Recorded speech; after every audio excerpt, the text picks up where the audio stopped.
Good afternoon, everybody, and welcome to You Choose Sundays. I'm Ayana King with Maximum Communications, and I'm so excited because today I am here talking to my friend Lori Jo Vest, content creator, podcast host of Work Mom Says, Don't Be an Idiot. Welcome, Lori. Thank you, Ayana. I'm so happy to be here, and thank you so much for having me. Oh, Yeah, it's such a strange time in our history right now, isn't it? And in our lives and everything else. Oh, mhm, so mhm. So the behind the scenes that you all didn't just hear was as the countdown was happening, I screamed very loudly into the camera and into the mic, don't let the phone ring it because happens. I still have a home phone in addition to my cell phone, and I forget about it sometimes until it rings. So Oh anyway, yeah. thank you so much, Lori. I'm so geeked that you're here today. Um, why don't you tell us a little bit about what you're doing before we just dive right in? Well, I have a small digital marketing agency called Pop Speed Digital Marketing, LLC. And I also do a podcast. I'm called to do this. I just can't stop myself, called Work Mom Says, Don't Be an Idiot. And what it is taking, there's so many women in their 40s and 50s that have been in the business world for a long time. We've got a lot of really great wisdom and knowledge that we can share with young professionals to help them manage what I call the emotional contact sport that is business. Business involves your emotions, but they teach you how to do the job. Nobody teaches you how to behave or how to strategically manage situations that might bring up emotions because we're Right, all human. We all have emotions. So, right. I love your podcast, and thank what I you. really love is the realness and the rawness about it. Where you do talk about your own mistakes, you do talk about some of the things that you wish you would have done differently. And so I just love the show. I'm so glad that you really followed your heart because it can be scary to do something like that if you've never done it before. So I'm really excited about the kinds of conversations that you're having on the podcast. And so even more excited that I get to have you here today so that we can talk about some of this. So let's Thank just you dive so much. in. You're welcome. So let's dive in and tell me why it was important for you to talk about integrity today.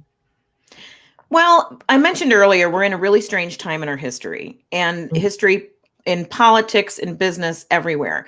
And one of the things that's come up frequently is the lie and Mm. how, people lie, little white lies, big lies, people will tell untruths to get what they want or to avoid discomfort, things like that. And to me, in business, and what I found personally is in business, your integrity is a huge, huge benefit. It's an asset that you can provide to a customer that everybody's not going to provide. I mean, I don't know about you, but I've been in business for 30 years and I have seen so many tellers of untruths. So many people that will, lie or make something up or exaggerate to get, I mean, as a means to an end and somehow make it Yep. okay. And so integrity, here I sit, I'm in my 50s and I'm not afraid to own that because I really think that's what Work Mom is about, is sharing the wisdom that we've gained in those years. And one of the wisdom things that I've gained is I don't really have to go out looking for business right now. The business comes to me. And the reason the business comes to me is because people trust me. They know I'm going Yeah. to tell them the truth. Anybody who's done business with me knows I'm going to tell you the truth, one way or the other. I'm going to be polite about it. I'm going to say it in a way that might make you laugh. I might, throw myself at your mercy and say, you know what, I really screwed up, but I'm not going to lie to you. And that is a strategic asset to your career. And a Yeah. lot of young people don't get that lesson. And it really bothers me that they don't. Yeah. If you don't mind me going on a little bit of a storytelling adventure here, Let's I do it. learned what I consider the true meaning of integrity at a workshop I did through Landmark Education. Landmark has a long history of, some people consider it, I mean, it's a transformational, it's personal transformation entity. They're global. They do workshops around the world. A lot of famous people that that are rock stars in the world are Landmark education graduates. Okay. And when you first go to a Landmark workshop, you have no idea what you're getting into. And what happened, I was probably 38. I think I was just going through a divorce. And there was a client that really pushed me and said, this is life-changing. You need to do this. I did the workshop. I showed up for the first one, which is the Landmark Forum, 4 full days. And I mean 9 in the morning to 11 o'clock at night. We're not talking about, you come in at 10, you leave at 4, and you're in a room with 80, 90, 100 people. You're sitting on those uncomfortable conference room chairs. And then when they give you breaks, they teach you lessons in really interesting ways. And how they taught us about integrity was they would give you breaks and they would get an agreement from the room. Okay, everybody agree that when you're supposed to be back from a break, you're in the seat, ready to hear us, ready to jam out at the exact time that you said that we tell you to be back. And then what would happen is everybody would be there, but there'd always be a couple stragglers. And those stragglers would get called out by the instructors. I mean, they would go after them. Who are you? Who do you think you are to make all these people wait for you? Why are you doing that? Why do you think that's okay? Until they got them to say that was out of integrity. It's not it. You promised you were going to be here and you're not here. What happened? And over the entire, people would get up and tell their stories, and then they would get to the whys behind their stories. And a lot of the trouble that you would see was people making up stories about things that weren't true, lying to their spouses or their family members, the little white lie, And honestly, what happens when somebody catches you in a little white lie? I'm done with you. I don't trust you, because now I can't trust anything you've said. If you lie about something small for no reason, but for other than to lie, right? Just because you can. Okay, now I see you, and I see you differently. Yeah, and some people, I get, because I talk about this I'm talking about on LinkedIn a lot right now, and I get a lot of people who say, oh, come on, you can't have a hard line on that. There are times when it's totally appropriate to tell a little white lie. And I remember sharing an office with this wonderful young woman. She's still a dear friend. And we were having that conversation because she worked for me. She was 25, I was 40. We had a ball. We had so much fun sharing an office. And one day she said, what if I had gone out over the weekend and I bought this amazing pair of pants and I told you all about it. I texted you over the weekend about how great they were. And I wore those pants in here on Monday and they were kind of awful. What would you say? Wouldn't you tell me a little white lie just to make me feel better? I'm like, no, I wouldn't. Because you're an adult. You're an adult. You're assuming that the person that you're lying to isn't mature enough to handle the truth. Yes. Never a good idea. You're assuming that they don't really want the truth. If they ask for your opinion, you lie. Yeah. And then she said this, and plus you're avoiding your own discomfort. And lying to avoid. And if I can say something about that. So if I can say something about that too, I think that's probably the major thing. Yeah. I think the major thing is making it about how we feel instead of, can this person handle the truth? Right. And she asked me, well, what if you really thought my pants were horrible? What would you say? And I said, well, I'd probably say that's not the best pair of pants I've ever seen you wear. Or, oh, not my style at all. Or, but truthful that, no, those weren't, you've got better pants. So, yeah. And also just, there's so many times when people they lie because they think someone else's feelings are going to get hurt. Yes. And they don't want that to happen. And I'm like, who are you saving them from?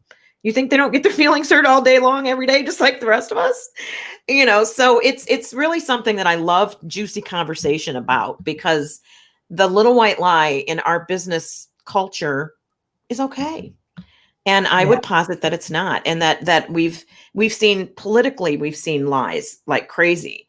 And I think as a culture, we're being asked to look at that right now, to look at whether that's who we are. And I would like to say that if you want a really successful career and you want referral business so you don't have to go out and hunt for it when you're in your 40s and 50s, you make integrity one of your top priorities. So There's my So little soapbox lecture. no, but I love that. I love that because, well, for several reasons, but for one of the things that stood out for me was you used the example about the pants, and that seemed like a small and like, not a big deal if I lie about your pants, right? Except for I feel like that's the bridge to a bigger lie. So I don't know about you, but Yeah. in the workplace where this happens sometimes, and those little lies, they grow. They can damage not just your integrity, but the person who you're lying to, because now I'm operating off of a set of facts, alternative facts, if you will, that are not true. And so I'm basing the way I work and how I work and who I work with off of maybe a lie that I've been told. And so, yeah, you're right. Those little lies, they may seem like they're not a big deal, but they really are. Because where do we draw the line? Where do we draw the line? And the other thing I would working with, maybe exactly. Mm-hmm. And I have another angle on it that I find really interesting. I'd love to hear your take on this, but my other angle on it is that your career success, in my opinion, and I'm pretty, my age, pretty opinionated, is that your business is based on creating connected, positive relationships with other people. And if I lie to you, like say we were supposed to go out for coffee and I just didn't feel like it. And instead of calling you, I said, Ayanna, we're going to partner on this business and so let's have coffee. And I don't feel like it that morning. I don't even have a reason. I just don't feel like it. And I call you and say, oh, I have a headache. I'm just not feeling good. I'm not going to make it. Yeah. Yeah. That might make me look better than just saying, Ayanna, I'm just not feeling this morning. I am so sorry. Would you mind if we rescheduled? And you're going to think to yourself, oh my God, I've felt that way too. Thank you. That honors you and us as human beings being able to express ourselves when the timing might not be right for that meeting. And it connects us. When I lie to you, then I have something I have to remember, and it creates a barrier between you and I. I have to remember that untruth. I have to remember. And also, like when you make a mistake, when you make a really dumb mistake and you try to lie your way out of it, it's huge. You carry that around with you like a boulder on your back. It's a bear, don't you think? Yeah, I do think that. So one thing that I want to say as we're talking about this, and I'm thinking about like my own experience in the work world before I went out on my own too. I used to lie often, but I lied about the way I was feeling. Yeah. So I lied about when I had an opportunity to say I wasn't happy about something, I didn't think something was fair. I didn't think something was right. I didn't like who I was working with and had very good, valid reasons for why. I would lie about it instead of telling the truth and saying, listen, I feel like this person is taking advantage of me. I feel like they are not treating me like they might have treated someone else, like whatever job that may have been. I would lie because I would feel like I couldn't tell the truth. I would sometimes feel like telling the truth, especially, I do a lot of work with diversity, equity, and inclusion in the workplace. And in some places, I would almost feel like the truth would single me out. So I would go, and that's not okay. When I started working for myself, and I was my own boss, I said that I would tell the truth. And so when you talked about just not feeling like making this meeting one day, what brought for me was I had a photo shoot one day, and I woke up in the morning and I just was not feeling it. I didn't want to do it. I knew it would show up on my face and my pictures that I wouldn't want to do it. And at first I was like, well, I really don't feel good. I could just say I don't feel good. I'm sick. But I was like, why do I have to lie? First of all, I'm a grown woman. I don't feel like doing it today. Right. Yeah. And so I called the photographer and I explained that to her. I just said, I'm not feeling my best. I feel like that's going to show up on my face. And she said, thank you. Thank you for rescheduling it. That's the other thing is like, we have the power to tell the truth, but we might not always feel like we have the power to tell the truth. So let's talk about that. Let's talk about that, because sometimes being truthful requires courage and self-exploration. And sometimes when you're in an environment where you can't tell the truth, you remove yourself from that environment, in the workplace. Because you're not getting the support you need to do a good job if you can't bring your whole authentic self, meaning authentic, able to speak your truth. And so that goes into my whole work thing about, look, there are places that you shouldn't be, and that you should hightail it out of there as quick as you can, because they can destroy you. I mean, there are certain kinds of bosses that aren't compatible with certain types of employees. I'm really bad with narcissists. Narcissists can take me out. If I have a narcissist as a boss or a client, I can get really emotionally affected by that. And I won't bring my best self to their work because I'm emotionally upset. So I don't work for those people. I don't do work for those people. Now, when you're younger, that's hard because you're early in your career. There may be times when you tell the truth and it gets you in trouble. Yes. But we call it good trouble, right? Come on. And yeah. And if they let you go for that, then you've got to find your support of people who will help you understand that was the right thing for you to do, and reinforce that it was the right thing for you to do. See, because we so often, especially when you're early in your career, it can be really difficult to speak your truth. That doesn't mean it's the wrong thing to do, right? I mean, And then too, and first of all, if you're just joining us, thank you. I'm talking to Lori Jo Vest right now. We're talking about integrity. We're talking about little white lies. And in a minute, we're going to segue and talk about boundaries. But I wanted to say something too, is it can also be different. Maybe you aren't the person who tells white lies, but maybe it is someone who you are working under. Maybe they're telling the lies, and by proxy, you have to go along with the lie. Like that has also been a situation. And how do you handle that? And do you handle it at all? Yeah. Because sometimes that's one of the things I did. I'm sorry, go ahead.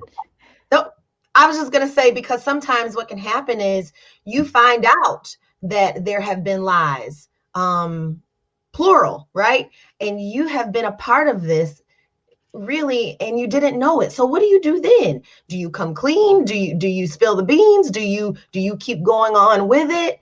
What has been your experience? I've been pulled into situations. If they're not mine, I try not to get involved, even if I might give the advice, but I won't get involved. But I pretty much tell young people that if you're in a situation at the office and you are asked to act in a way that's out of integrity, it's time to go. And it's time to put that job, you kind of compartmentalize that job into a revenue for the moment while you find another job that's part of your career. But there are times when you just have to go. And, you may have to endure some of the damage while you wait to find that next gig. But you can't stick around in situations like that. When someone's asking you to lie, I mean, that's dangerous. That puts you in a position where you could be, you can legally get in trouble in some cases, depending on what kind of work you're doing, because a lot of business, there are regulations, and that those out of integrity moments can cause legal issues for you or for the company. So what happened in that situation? What happened with you? Well, you see where I'm at now, don't you? I should have known. Of course. I said, I'm out. Yeah. I'm out. Not going to do this with you. Not going to do that. And even that was very hard. And that situation taught me a lot. It hurt me a lot.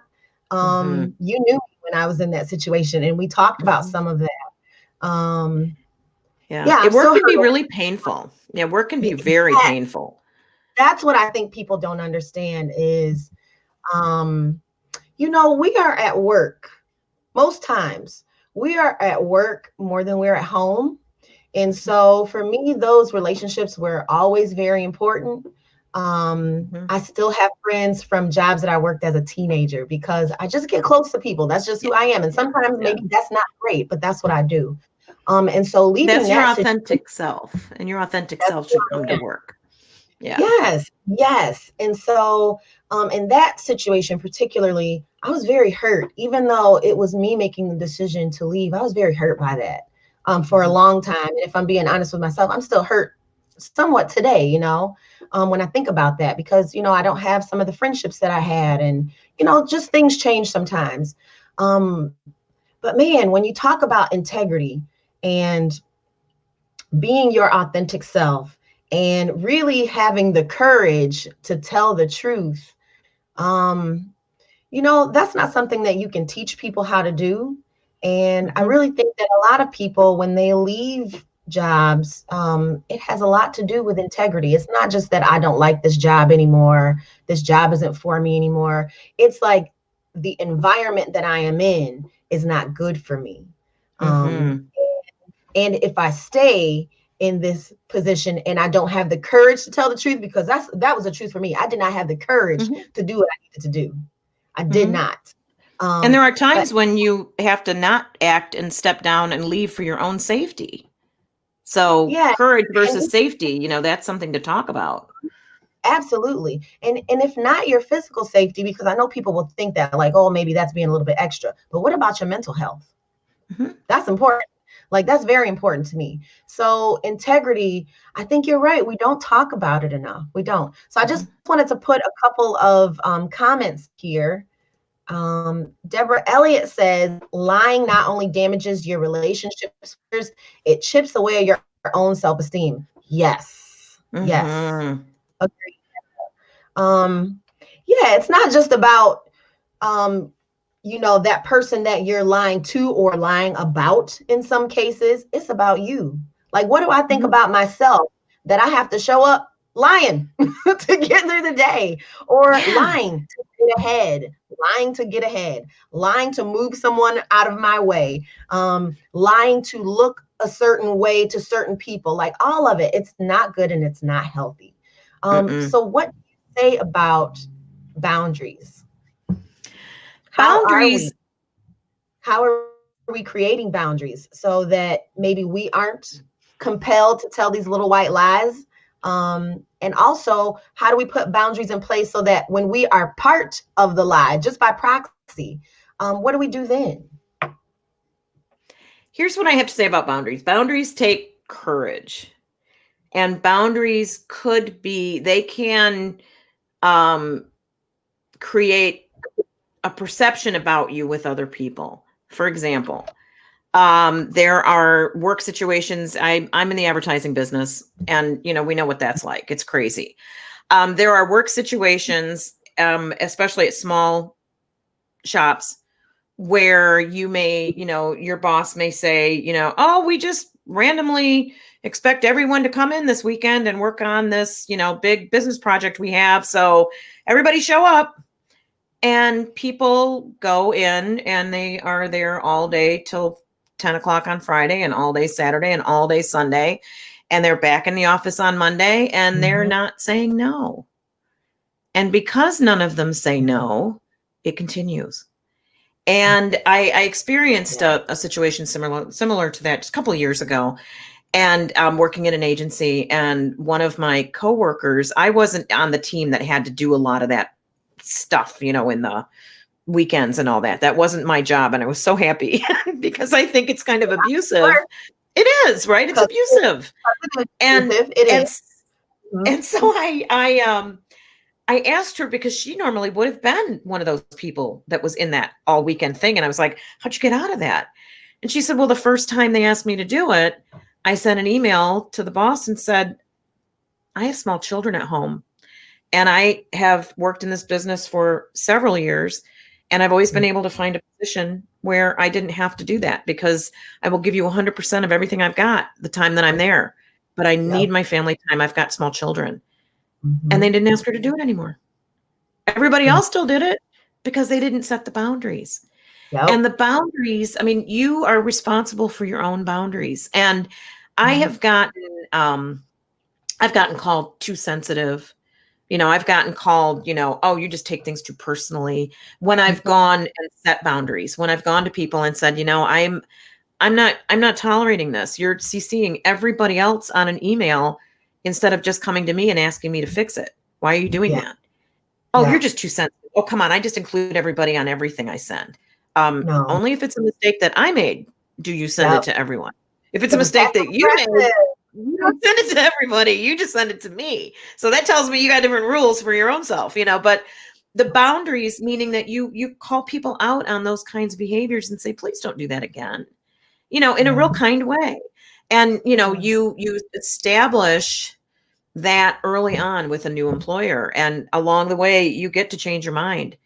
If you Yes. were the person that did that 80-hour a week work week, and now you've had an epiphany and decided that, you want to get married and have children, you're allowed to say, you know what, I need to find a new job because 80 hours doesn't work for me anymore. Or to go to that employer and say, hey, I'm really sorry, but I'm changing my life and I can give you this, but I can't give you that. Right. And I like the just, younger generation coming up is doing more. They're requiring more of that. And I love that. It makes me so happy.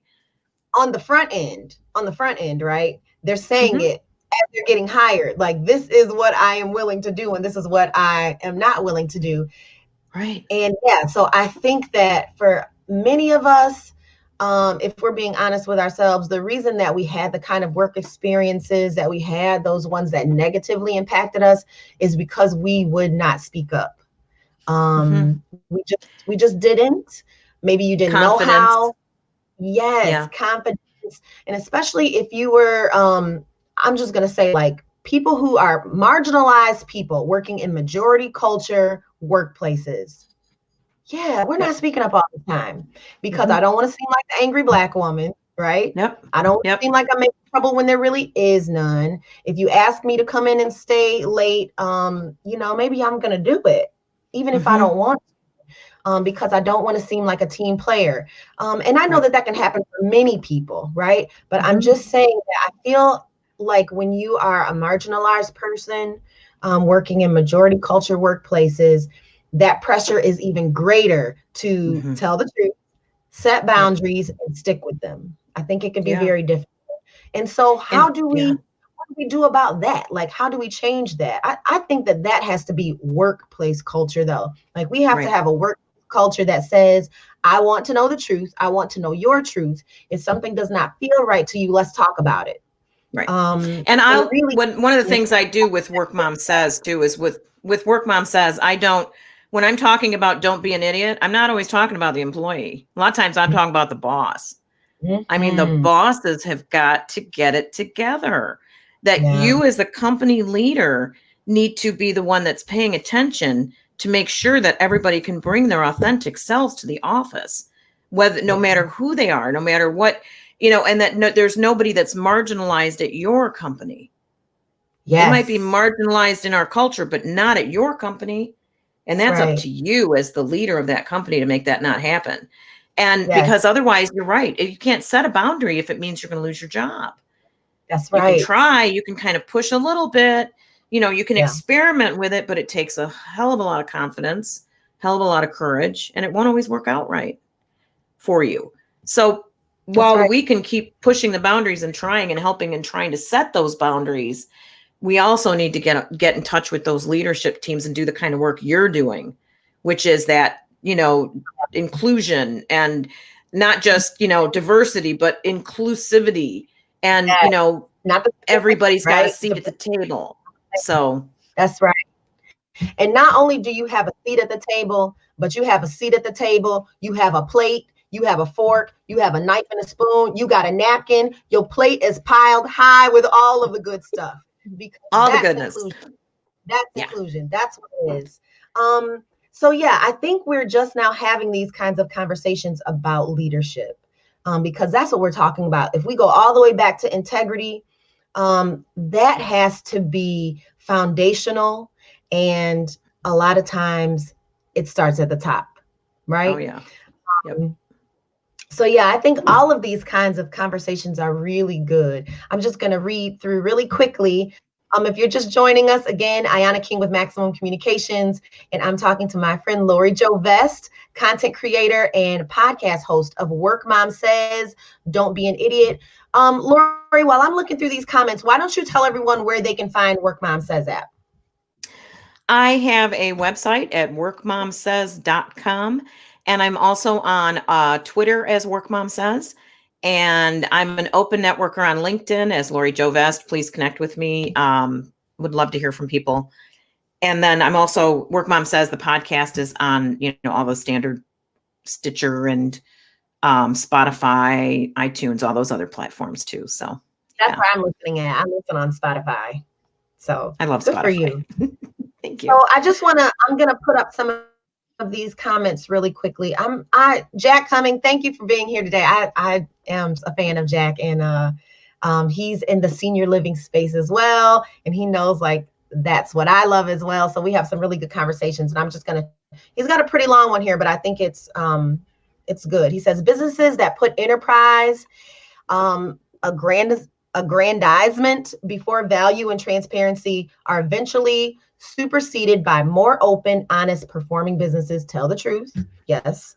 It can be scary to leave a dishonest, backward, or misleading employer without a parachute, but talent lands well and finds opportunity, and that is the truth. That's the truth. And the thing is, too, if we don't get this right as leaders, that's what happens. You lose talent, especially when you talk about people who leave a job that they really did love. And I know that that's a lot of people's story. People don't always leave because they hate their job. I hate my job. No, maybe that environment did not work for me. And so I just love this conversation, and I hope that leaders are really asking themselves in 2020 and beyond, what does it mean to be a leader? Because there are a lot of people that call themselves leaders and they are not. And there are a lot of people in our organizations who maybe they don't have much of a title at all, right? Maybe they are junior employees. Maybe they are just coming in, right? But they are leaders. They are leaders. So I think it would behoove us as leaders in organizations to really look at, are we the people who we say we are, and are we doing what we can to really encourage, uplift, and inspire those who are coming behind us? Because to me, that's what it's about. That's what leadership is about. Absolutely. So putting boundaries in place, having the courage to do so, scrapping the white lie because we don't need them. Tell the truth on that too. What other kind of advice do you have for us just around really how do we build integrity? Maybe if you are a person, how about this, right? Maybe you are a person who maybe you've lost integrity with your team. Maybe you're a person who has not always had the greatest reputation in the office, but you are saying to yourself, I need to make some changes and I'm willing to make those changes. How do we let people know, hey, this is a new me, I'm doing something different, and I want to be given an opportunity to show you that? What's that look like? Might sound a little strange, but I'm going to go to AA for this one. If you're familiar with the AA 12 steps, the AA doctrine and the 12-step program, there's so many different types of addictions and issues that use 12 steps. And the fourth step, I think it's the fourth one, is one where you make amends. So if you have been a poor leader and you have really messed up, and you're ready to make some serious changes, you got to go one-on-one to those folks. And you've got to say, if you really want to start anew, you start with one-on-ones with everyone on your team and you talk to them and you own up what you've done and how you want to do something different. You ask for their feedback. You ask them, what is it that I could do better for you? How can I better serve you as my talent that is what really makes my business run? Yeah. And you know what? I have to say that I think if we did that more often, we would be able to sustain our team members. Our teams that we're building. You wouldn't see people jump the way that they do, because a lot of times people are willing to give grace when they know you are being sincere about what you say. So if you have done something that has offended someone on your team, and you know you've done that, be real in your apology. Be specific in your apology. Don't be vague. I'm sorry if you felt like, no, that's not an apology. I am sorry that I did this to you. I know that it hurt you. I shouldn't have done it. I'm trying to be better. Please forgive me. Please give me an opportunity to make it better. I need you on my team. You know how many people would say, you know what? I can stop my job search because I really love this job and I'm going to give this person an opportunity to be the kind of person who they said they're going to be. People would say, I feel like, I can only speak for myself, right? I know for me, my ears would have piped right on up. They would have perked up. I would have said, okay, yeah. So yeah. And then hold them accountable for it, because I've had that happen where they come back and apologize and everything else and then go right back to what they were doing before. So that's, you got to be mindful of those, the fake apologies, because those happen too. But the legitimate, authentic, you'll know. Yeah. You'll know by the future. And then if you're the person who's making the change, you got to prove it with every day that you make the next right decision. It's just like an addiction. Make the next right decision. Be the next time you got to think, am I going to tell this little what? No, I'm going to tell the truth. How am I going to do that? I'm going to take 20 minutes to figure it out. That's right. And I'm going to put myself in a position where I don't have to lie. I'm going to do that. I'm going to get there on time. I'm going to turn in what I said I was going to turn in. I'm going to do the things that I have to do so that I don't have to lie. And again, like, I'm not coming from a place of an ivory tower. I'm coming from a place of, I have been this person in the past too. I have told white lies. Yep. I've gotten caught in the white lies. Ouch. It's horrible. And I've also felt really bad because I didn't tell someone the truth. Yeah. You don't want to go to the family party and you tell the family, I'm not feeling well. And then all day you have all that free time you didn't expect to have, and you don't enjoy it because you feel so crappy that you lied. It's just, those were my lies. Those were the ones. They were lies like, this is a great working environment. Lie. Yeah, I'm happy with what I'm doing and who I'm working with. Lie. But they were also, I don't feel like coming in today and I'm just going to call in sick. No, and doggone well, I don't have to give you a reason, or how about, let's get real right now, Lori, because you and I have our own businesses. How about when we're working with clients that we don't want to work with? That happens. I'm in the middle right now of writing an article about, like, when it's time to fire a client. Like, if I have to lie to you to get out of working with you, if I have to tell any white lies just because I'm not happy about this partnership, okay, that's not the right thing to do, to lie about it. What I really need to do is say, this is not working for either one of us, and be real about that too. And that can be very difficult, especially when you have a new business. Feel compelled to take on everybody. I'm 2 years in now and I don't feel that way anymore. But in the beginning, I was not operating under full integrity because I wasn't being honest with myself about the kind of work I wanted to do and who I wanted to do it with. That's the truth. And isn't it funny how 2 years in, because I'm almost 3, I'm just a little bit ahead of you. We were pretty much almost at the same time, but I feel like I get to decide who I work with. That's and right. Just feeling that and knowing that and acting that way means more of those people come your way. You attract more people that want your vibe because I'm not all, I'm not all, all pent up and twisted in knots over working with somebody that I don't like. I'm happy. I'm a happy person. I talk all day long to people and I don't have to worry about that kind of drama. I just, Same. So we're just about 40 minutes in now, and I'm going to switch gears because if you're just joining us, if you have watched You Choose Sundays before, then the guest always gets to choose what we talk about.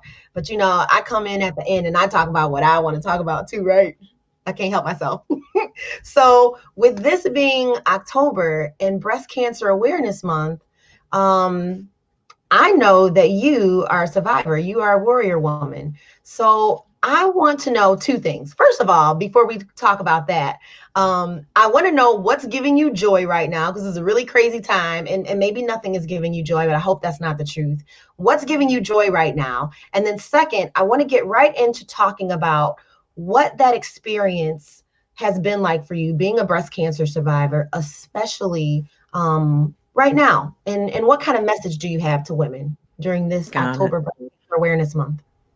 Awesome. So what's Okay. Well, in there? what's bringing me joy? Yeah. Lots of things. I'm a dog person. I have 4 dogs. They bring me joy every day. They're like my children, but they're a lot easier when you want to go somewhere. You don't have to hire a babysitter. But the other thing that's really bringing me joy is a lot of, I've created a lot of ways to communicate with people on a regular basis. And one of the things that I've done lately, and I advise everybody to try it, is just reach out to a couple people you used to hang out with 5 years ago or 3 years ago or 2 years ago, and send them a random calendar invite to a Friday night, 7:00 Zoom call, and connect with people that you haven't seen in a while. It's so fun. I've done it twice, the last 2 Fridays, and it's just totally bringing me joy, because we don't get to see the people that we love as much as we used to. We don't get to hug them. So let's see them and talk and connect. And that, a couple of those now, I've done 2 of those, and we want to be on regular every 2 weeks with those 2 groups of people. We're going to have a ball. So it's like a little mini cocktail party. So that's bringing me joy. And I am a breast cancer survivor. I am 2.5 years out of treatment. No, a year and a half out of treatment. A year and a month out of treatment. Trust me, once it's in your rearview window, it goes fast. So it feels like it's been 10 years. I got my diagnosis in August of 2018. And I was one of those people, Ayana, that said, it'll never happen to me. I'm not worried about it. I don't have a family history of it. I don't have any, I've gotten some mammograms, never had any concern, don't have any of the problems, it's all good. And I got kind of lazy about it. And I went 3 years without a mammogram. And after 50, that's not a good idea. And I also didn't do my self-exams. And then one day, God bless Gayle King. I love Gayle King. I watch CBS Morning News. Gayle King said something about doing self-exams. And I did a self-exam and I went, oh, what's that? Teeny, tiny, tiny little lump way underneath my arm and behind my breast. And I would feel it and then not feel it and feel it, not feel it, think, oh, it just went away. It took me a couple months to get to the doctor. And it was triple negative, which is one of the more virulent types of breast cancer. None of the hormones, it's not activated by any hormone. So they can't use the anti-hormone meds to fight it. So you have to do surgery, you have to do chemo, you have to do radiation. And honestly, I advise people to do that because I do think the traditional methods is what works from a scientific point of view. And I wanted to do everything that I could to get through it. But I also did shamanic healing. I also did hypnosis therapy. And so I kind of put this plan together for myself. And I'm 2 years out from my official diagnosis date. And if I get one more year, I should be free and clear. And it should be a non-issue from then forward. But my message to women is don't be like me. I talk as Work Mom says, because I've made the mistakes. And I am extremely fortunate that I'm alive today, because had I not seen that and done that self-exam and it had gone another couple months, the type of cancer I had was extremely virulent and I would not be here to talk to you today. I know that in my heart. So ladies, do your self-exams. Your self-exams, things can come up in between your mammograms. And if you don't see them and it goes on for 3 or 4 months, it can be too big. It can already start to spread. I also would say from my experience, I learned how many women under 40 get breast cancer. I had women in a group with this particular type of triple negative breast cancer. They were all moms with little babies, little kids. Some of them were discovering this breast cancer when they were pregnant or breastfeeding. Yeah. So do your self-exams. I don't care how old you are, first of the month, in the shower, do your self-exam. You don't know, you could save your own life. And I feel very confident Gayle King saved my life, but I played a big part. You played the biggest part because you wanted to live. And you were were doing everything that you could do to make sure that you were healthy physically and mentally. And I remember that. And I'm so glad that you're here too to share this story. And what I want to say is a lot of women are ashamed or embarrassed to say that they really don't understand or know how to do a self-exam. And you know what? For most of my adult life, I'm 41 now, I was doing my exams wrong. And it was my OBGYN, my male OBGYN, who said to me, how are you doing your exam? And I showed him and said, you won't find anything the way that you're doing this, and really showed me how to use the pads of my fingers in a circular motion. And really, I found some clustered tissue because of that, and went in and it was fine. I had my mammogram and all of that good stuff. And I have to have one every year, even though I'm younger, just because of my risk. But yeah, do that. And what I want to say to the woman who is afraid to know, because sometimes, as you know, sometimes we neglect our bodies because we're afraid of what we will find. You want to know what's going on with your body as soon as possible so that you can have the healthiest life possible. And you are a testament that there is life after breast cancer. So thank you so much for sharing that. I so appreciate you. And what's giving me joy, this kind of stuff. I'll say it every time, every Sunday, like every time I get to chat with somebody about what's going on in their world too. It just makes me really happy. So thank you so much, Lori, for being here today. Thank you so much for having me and letting me talk about some of my favorite topics. Oh, yeah. I appreciate you. So I want you to tell everybody again where they can find Work Mom Says Don't Be an Idiot. And go listen to some of the old podcasts, some of the older episodes that came out. Thank you so much. You had Dominique and I on, our friend Dominique, who was on my show last week. And what great conversation. And I just want to say, I am so grateful to Judy, because Judy introduced you and I. Judy said, this is my friend from college, and I know you'll get along. Here's her number. And look at us now. And now we're like, fast and furious friends. So I love that. It's great. I love it too. So tell everybody where they can find Work Mom Says one last time. WorkMomSays.com, or follow me on Twitter at WorkMomSays is my Twitter handle. And then also an open networker on LinkedIn. So connect with me there. Oh, yeah. Yeah. You are on LinkedIn. And don't you love LinkedIn? I love Facebook LinkedIn. too. See, I almost told that white lie. Did you hear it coming out? Stuff that white lie back like Facebook. I can say it. I don't. But I like what I do on Facebook. I like my timeline. I like to have some peace on Facebook, and Facebook can be so divisive that sometimes it's hard for me. Gonna tell the truth. I almost told that lie. See it? See it almost? See? Tell the truth and shame the devil. No, I don't have to like Facebook if I don't want to. Guess what? They still gonna run my live day. Thank you. I love it. All right, Lori, I love you so much. I know that you and I will talk again. Hey, you just today for You Choose Sundays. Don't forget to come back next Sunday at 1 p.m. I'll have another special guest for you. Thanks for joining us. Have a good day. Enjoy your week. Take care. Bye-bye.